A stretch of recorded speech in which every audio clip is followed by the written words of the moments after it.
Okay, so now we're going to be doing a field walk and identification of weeds with the Cornell Cooperative Extension of Niagara County's horticulturalist, John Farfalia. He's carrying the Weeds of the Northeast identification book, which is a great resource. And we're going to go through and see what we can find.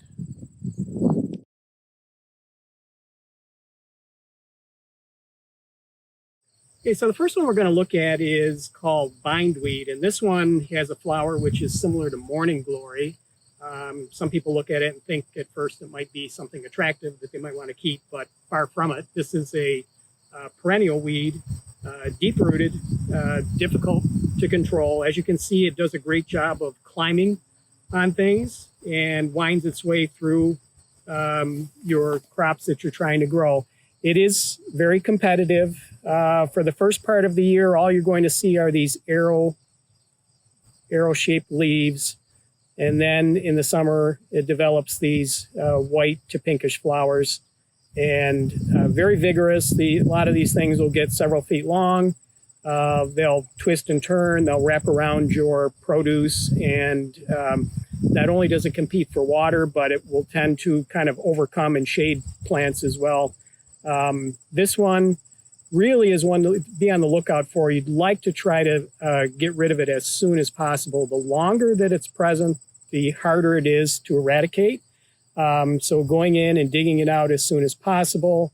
Also, the use of fabric mulches and other types of mulches may slow it down. But bindweed is definitely one of the more important perennial weeds that you're going to want to know and recognize and also get rid of as soon as possible.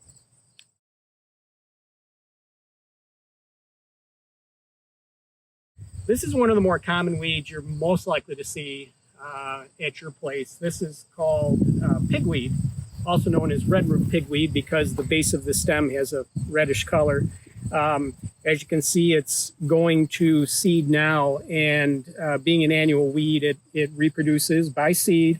And unfortunately, if you take a look at this seed head, you're probably looking at thousands and thousands, if not tens of thousands of seeds that are going to mature, find their way to the ground, and anywhere where the ground is open, they'll germinate next year. So pigweed, one of the nice things is it's easily pulled and cultivated, especially in the early stages. There are some pre-emergent herbicides for this, but basically it's not that difficult to control with cultivation if you're able to get it early. In any garden at this time of the year or field, no matter how diligent you are, you're going to still have some of this. The idea is to kind of keep it under control so that it's not robbing nutrients and moisture from your plants.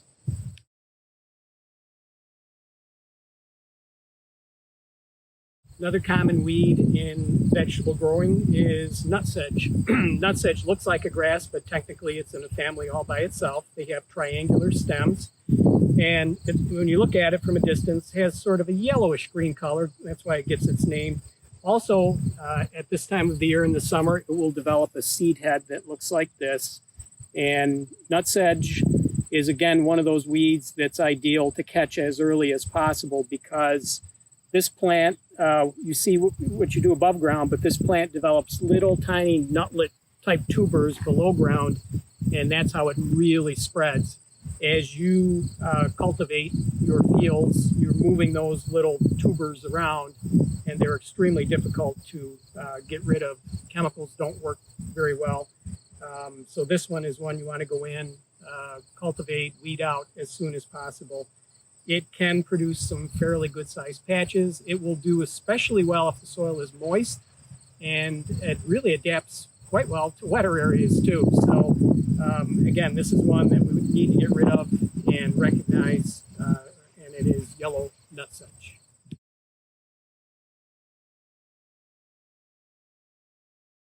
Here's another very common annual called lamb's quarters.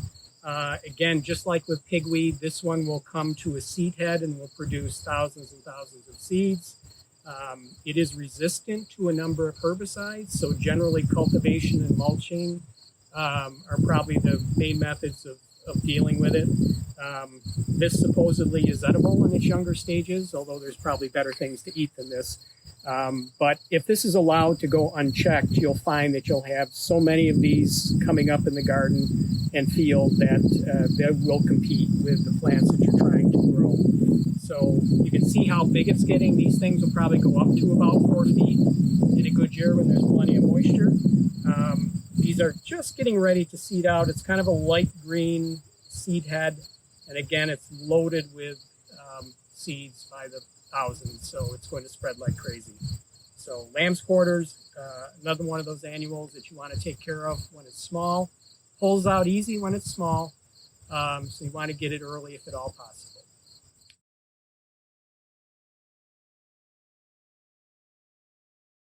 All right, this is a weed that some people probably are more familiar to deal with in their home lawn. It's crabgrass. This variety is large crabgrass. Crabgrass was originally introduced as a forage crop back in the 1800s, and one of those big mistakes that scientists made and are sorry for it. But this is another one that is an annual. It'll start growing usually in May. You'll see these little small seedlings coming up. And by mid to late summer, you'll notice that the seed heads start out green and often will turn to a purplish color. And as you can imagine, each one of these little segments is a seed. So again, we have all kinds of seed that will show up next year. It is a grass, so grasses tend to be very competitive for moisture. So this is definitely one that you want to get rid of as well. And just like all the other ones we talked about, the sooner that you can get to it by cultivation or mulching, the better. And it only gets worse over time. This will freeze, usually by a couple of hard frosts. This completely dies back, but unfortunately all the seed that was produced is there for next year. So crabgrass is one. Again, you'd like to get it before it goes to seed. Another option is just to mow it back, make sure it doesn't go to seed. At least that way you're not getting the seed dispersal for next year.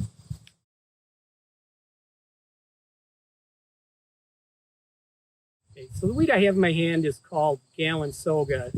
If you look, it has these very small, little daisy-like white flowers with a yellow center. This one, over the recent years, has gotten kind of worse and worse. It is a seed-producing machine again, and we do seem to see it a lot in vegetable production. Wherever you're cultivating the soil, wherever the soil is open, you're going to have more problems with Gallon Soga. For commercial growers, this one is troublesome because there's really not much of anything that works well herbicide-wise. So it's early cultivation and pulling, making sure that it doesn't go to seed. As you can see, it's developed a pretty good colony of plants just in a small area. And again, weeds, number one, we don't want them because they compete for moisture and for nutrients. Number two, most of them harbor insects and or disease problems as well. So Gallon Soga, like a lot of other weeds, it's better not to have them. Get in there early, get rid of them before they get established.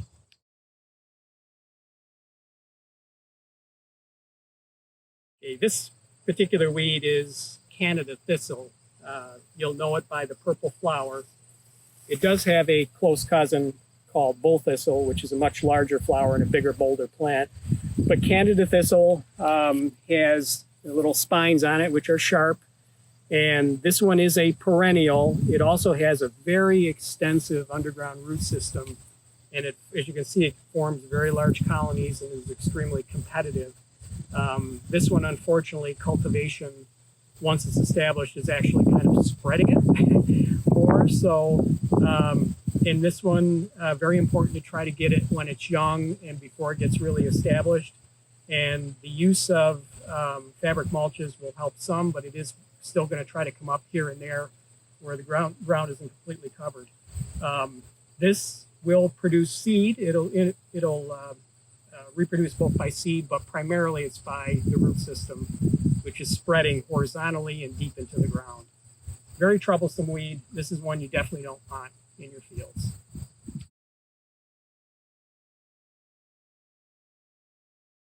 This very tall weed in the background is called stinging nettle. It's called that because on the stems it has very tiny, almost hypodermic-like little thorns that come out of it. And if you're unfortunate enough not to spot it ahead of time and you start pulling this out, you'll notice that usually the same day or the day after, you'll start getting a very noticeable rash on your skin. Very irritating.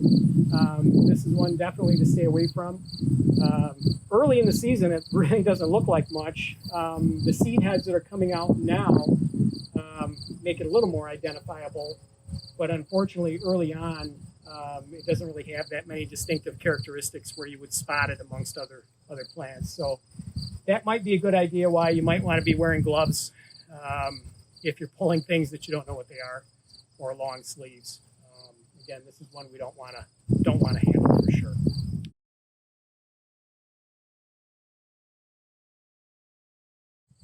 Okay, if you suffer from allergies, this is in most cases your number one enemy. This is ragweed.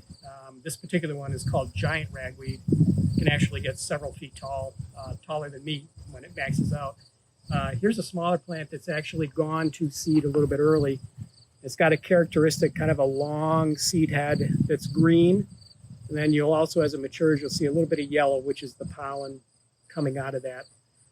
This is another annual, produces, again, tens of thousands of seeds, and can, without cultivation and control, can produce some pretty numerous plants in a field. So again, this is one. Normal cultivation, use of mulches will keep it under control, but just want to stay on top of it, make sure it doesn't get out of hand.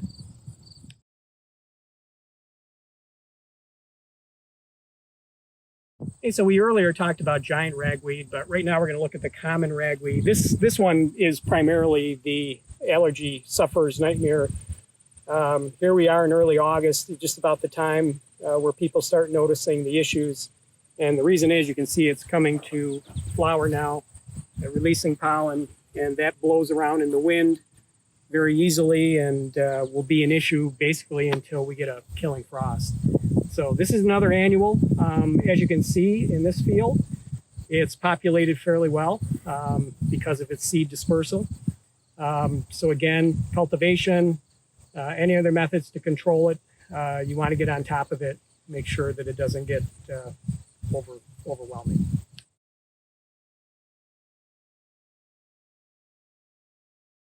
Okay, so this is Purslane, also known as duckweed. It's an annual. It really shows up in the mid to late summer especially, loves the heat. And this one grows, you always know when you see it growing, it grows fairly flat to the ground and spreads out. This is kind of an indestructible one, even when it comes to cultivation. You'll find that if you do happen to cultivate it and if there's any moisture in the soil, quite often, if that weed is laying there uprooted, it will tend to reroot on the soil. So a pretty difficult one to control. It does produce a lot of seeds late in the summer, and that's how it shows up each year, being an annual. This is probably one of the most common ones you're going to deal with in vegetables, and it can be competitive for sure. In the early stages, it pulls out. In the later stages, a little bit more difficult. So again, you want to catch it early, like we showed you just a bit ago. When it's coming up as seedlings, that's the very best time to get rid of it. Mulches do a great job to reduce it, and the point is, again, get it early. Make sure that it doesn't get to the stage where it's covering all of the soil and competing with your plants.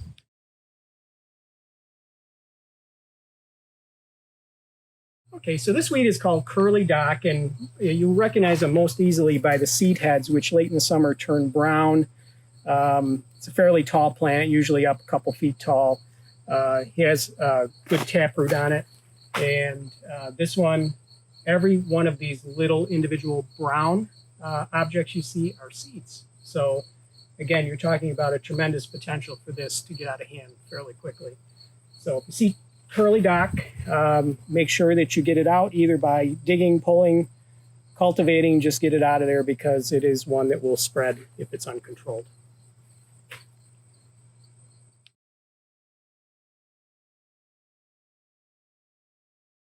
So what we have here is a late season carrot seeding. The seeds of the carrots are not up yet, but what you will notice is we've got a number of weed seedlings.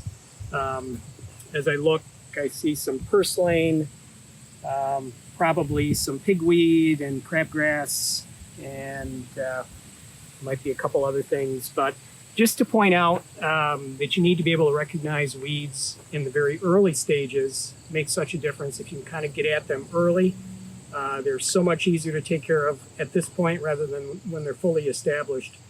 So make it a point. There are some good guides out there on seedling weeds and what they look like. And I want to take a look at some of those, be able to recognize early on, and do your cultivation early before they get out of control and too competitive.